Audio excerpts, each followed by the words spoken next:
अस्सलाम दोस्तों, session number 1 जे part number 5 में खुश आमदीद। अॼु जो टॉपिक आहे हैकर ऐं हैकिंग। दोस्तों, हैकिंग हिकु अहिड़ो अमल आहे जंहिंमें असां जॾहिं कोई असांजे कंप्यूटर खे बिना असांजी इजाज़त जे उन मां का शयूं ॾिसे या तब्दील करे या उन्हनि खे तबाह करे। बेसिकली कंप्यूटर सॉफ्टवेयर ऐं हार्डवेयर खे तब्दील करणु या अहिड़ी तरह जी मश्क ॾांहुं इशारो करे त उनखे हैकिंग चइबो आहे। असल में दोस्तों, हैकिंग हिकु अहिड़ो अमल आहे जंहिंमें कंप्यूटर हार्डवेयर या सॉफ्टवेयर खे तब्दील कयो वञे, उन जे अंदरि बिना यूज़र जी इंफॉर्मेशन या इजाज़त जे तब्दीली आंदी वञे त इन प्रोसेस खे हैकिंग चइबो आहे। इहो करण वारो जेको हूंदो आहे उनखे हैकर चवंदो आहे। त हैकर्स उहे माण्हू हूंदा आहिनि जेके कंप्यूटर स्पेशलिस्ट हूंदा आहिनि। उहे अक्सर करे एक्स्ट्रा ऑर्डिनरी जेके आहिनि ॼाण रखंदा आहिनि कंप्यूटर जी, ऐं उहे तव्हांजो डेटा बिना तव्हांजी मालूमात जे चोरी करे सघनि था, तब्दील करे सघनि था, तबाह करे सघनि था, ऐं अक्सर करे तव्हांजी रज़ामंदी जे बग़ैर तव्हांजे कंप्यूटर या ऑपरेटिंग सिस्टम जे अंदरि या कंप्यूटर जे अंदरि काफ़ी सारियूं तब्दीलियूं आणे सघनि था या नया वायरस वग़ैरह इंस्टॉल करे सघनि था। इन खे थोरो सम्झण जे लाइ असां हिकु एग्ज़ाम्पल ॾिसूं था। त दोस्तों, मिसाल जे तौर ते अगरि मां तव्हांखे हिकु लिंक सेंड कयां ऐं तव्हांखे चवां त तव्हां अगरि हिन मुंहिंजे जेको पेज आहे उनखे फॉलो कयो त मां तव्हांखे 1000 रुपयो ॾींदुसि लेट से, ठीकु आहे। ऐं तव्हांखे हिकु लिंक बि शेयर कयां उन पेज जी। जीअं ई तव्हां उन पेज जे लिंक ते क्लिक कंदो, अच्छा, हाणे तव्हांजे दिलि में ख़्यालु ईंदो हूंदो त इहो फ्रॉड थी सघे थो। अच्छा, बिल्कुलु ईंदो आहे, हर यूज़र जे ज़हन में ख़्यालु ईंदो आहे त इहो फ्रॉड थी सघे थो। पर पोइ बि हू चवंदा आहिनि चलो मां हिनखे ट्राए करे ॾिसां थो, अगरि हीउ फ्रॉड कंदो त मां हिनखे अनफॉलो कंदुमि। चलो, उन सां थींदो छा आहे दोस्तों, पोइ तव्हां जॾहिं हुन लिंक ते क्लिक कंदा आहियो त साम्हूं हिकिड़ो फेसबुक जो लॉगिन जो पेज खुली वेंदो आहे। छो त हाणे तव्हांजो ध्यानु जेको हूंदो उहो रिवार्ड जी तरफ़ यानी प्राइज़ जी तरफ़ हूंदो आहे, त तव्हां उनखे बिना सोचे सम्झे लॉगिन करण जी कोशिशि कंदा। हाणे तव्हां जीअं ई उन में लॉगिन करण जी कोशिशि कंदो त फस्ट टाइम जीअं ई तव्हां लॉगिन कंदो त लॉगिन थींदो कोन, ऐं वरी रीडायरेक्ट करे तव्हांखे उन ई पेज ते वठी ईंदो। वरी बि तव्हां सोचे बग़ैर तव्हां थोरो ध्यानु लॻाईंदो, चलो ठीकु आहे, थी सघे मूं पासवर्ड या जेको आहे यूज़र नेम ग़लति ॾिनो हुजे। तव्हां ॿीहर उनखे इनपुट कंदो ऐं उहो तव्हांखे वरी ओपन थी वेंदो ऐं सेम पेज ते वठी वेंदो। अच्छा, जीअं ई तव्हां उनखे फॉलो कंदो त ज़ाहिर आहे हू त हिकिड़ो प्रैंक हो तव्हां सां, जेको रियल न हुयो। पर हाणे तव्हांखे अगरि पैसा न मिलिया तव्हां वरी उन चैनल खे अनफॉलो करे छॾियो। पर इन प्रोसेस में थियो छा आहे? थियो इहो आहे, जो तव्हां फस्ट टाइम जीअं लॉगिन कयो त तव्हां URL खे चेक ई कोन कयो त भई ही फेसबुक रियल में बि आहे या फेसबुक आहे ई न। त असल में हू तव्हां ॾिसो, पहिरियों URL जेको हुयो hacker.com, माना हे उन जी हिकिड़ी मिरर वेबसाइट हुई जेका लॻे त फेसबुक जी, पर उहा हुई ॿिए कंहिंजी। जॾहिं तव्हां नेक्स्ट टाइम उनखे क्लिक कयो त हू फेसबुक जे बिल्कुलु तव्हांखे ओरिजिनल पेज में खणी वियो, त तव्हांखे शक ई न थियो। पर हाणे जॾहिं तव्हां फस्ट टाइम लॉगिन पासवर्ड उन में एंटर कया हुआ त उहे hacker.com में सेव थी विया, ऐं उन हैकर वटि तव्हांजो लॉगिन पासवर्ड ऐं यूज़र नेम ॿई हलिया विया आहिनि। त हाणे हू तव्हांजे फेसबुक अकाउंट खे आसानी सां एक्सेस करे सघे थो। अच्छा, हिन टेक्निक खे फिशिंग चइबो आहे। त काफ़ी सारा अॼु ताईं बि इहे टेक्निक यूज़ थींदा आहिनि, छो त अक्सर माण्हुनि खे ख़बर न हूंदी आहे URL छा हूंदा आहिनि वग़ैरह, त उन जी वजह सां काफ़ी सारा सिक्योरिटी प्रॉब्लम थींदा आहिनि। अच्छा दोस्तों, हीअ त हुयो हैकिंग। इंशाल्लाह कॾहिं इन ते का तफ़सीली वीडियो बि ठाहींदासीं त हैकिंग जा कहिड़ा कहिड़ा टाइप्स आहिनि या हैकिंग खां कीअं बचिजे।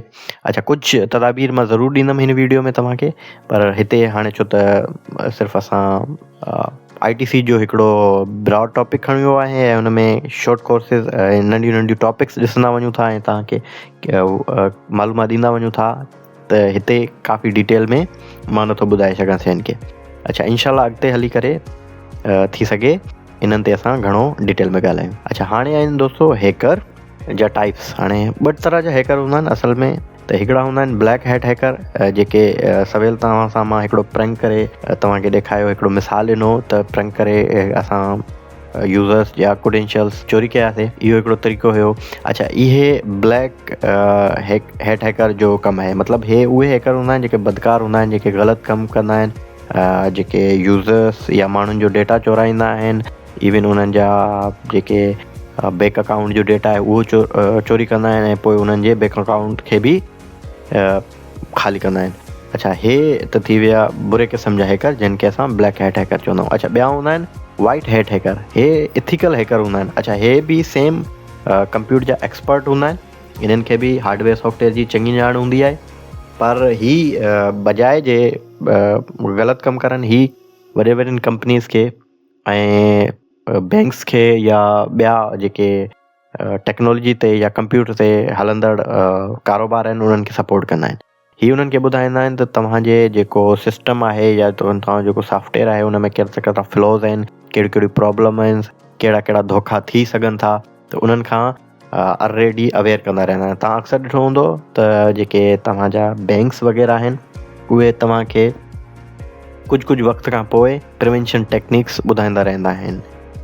त इहो जेको प्रिवेंशन टेक्निक्स ॿुधाइण वारा बंदा हूंदा आहिनि उहे आहिनि वाइट हैट हैकर, ऐं इहे हिकिड़े क़िस्म जा इथिकल हैकर हूंदा आहिनि ऐं सुठा माण्हू हूंदा आहिनि। इवन कॾहिं कॾहिं जॾहिं ब्लैक हैट हैकर तव्हांजो डेटा चुराए वेंदा आहिनि त इहे वाइट हैट हैकर उनखे रिकवर करण में या इन्हनि हैकर्स खे ॻोल्हण में बि मदद कंदा आहिनि। त ही मतिलबु इख़लाक़ी कंप्यूटर हैकर्स आहिनि जेके सुठो कमु कंदा आहिनि। अच्छा, हाणे हे आहिनि कुझु प्रिवेंशन्स जेके तव्हांखे एहतियाती तदाबीर जेके तव्हांखे अपनाइणु घुरिजनि। त सभ खां पहिरीं त पंहिंजो लॉगिन पासवर्ड महफ़ूज़ रखो पाण वटि, बजाए जो उनखे पब्लिक कंदा वरितो या शेयर कंदा वरितो, या इवन कोई अहिड़ो को पासवर्ड आहे जेको नॉर्मल तव्हांजे नाले सां यूज़र नेम सां जेको आसानी सां गेस थी सघे थो, त अहिड़े पासवर्ड खे लॻाइण खां या रखण खां एहतियात कयो। अच्छा, ॿियो डिफॉल्ट पासवर्ड, अक्सर तव्हां ॾिसो हूंदो जीअं राउटर्स वग़ैरह हूंदा आहिनि असांजा वाईफाई जा, त उन में डिफॉल्ट पासवर्ड हूंदा आहिनि, त उन्हनि डिफॉल्ट पासवर्ड खे बि तव्हांखे चेंज करणु खपे फौरी। अच्छा, ॿियो तरीक़ो इहो आहे। अच्छा, ॿियो आहे ब्राउज़र में पंहिंजा पासवर्ड महफ़ूज़ न करियो। अच्छा, हाणे इहो अक्सर असां सभु कंदा आहियूं त पंहिंजा पासवर्ड ब्राउज़र में सेव कंदा आहियूं। हाणे इन्हनि जो वॾो हिकिड़ो मसइलो इहो आहे जो असांखे यादि करिणो न पवंदो आहे, पोइ इन लाइ असां महफ़ूज़ त करे रहंदा आहियूं, पर इन सां हिकिड़ो वॾो थ्रेट थी सघे थो। अगरि असांजी डिवाइस कंहिंजे हथ अची वञे थी, या असां किथे विसारे वञूं था, या असां किथे लॉगिन कयूं था ऐं उहो असांजो पंहिंजो कंप्यूटर न आहे ऐं बाद में हू आसानी सां ॿियनि जे हथ अची सघे थो। अच्छा, कमज़ोर पासवर्ड इस्तेमालु करण जी कोशिशि खां गुरेज़ कयो। ठीकु आहे जी, कमज़ोर पासवर्ड जीअं मां ऑलरेडी तव्हांखे ॿुधाए चुको आहियां त सादा पासवर्ड जीअं पंहिंजे नाले वारा उहे इस्तेमालु न करियो।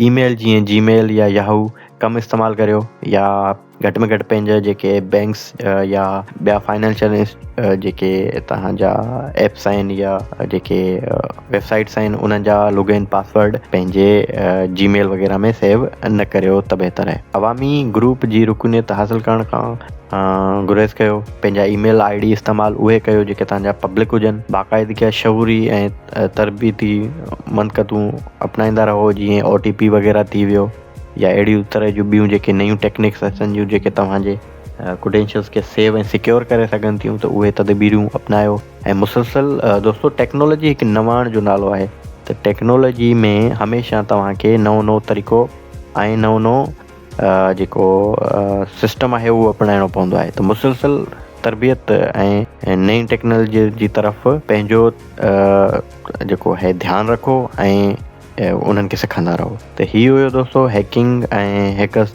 जो मज़मून, जेको असां तव्हांखे थोरो त सम्झाए चुका आहियूं। इंशाल्लाह करे हिन ते वेही करे डिटेल वीडियोज़ बि तयारु कंदासीं।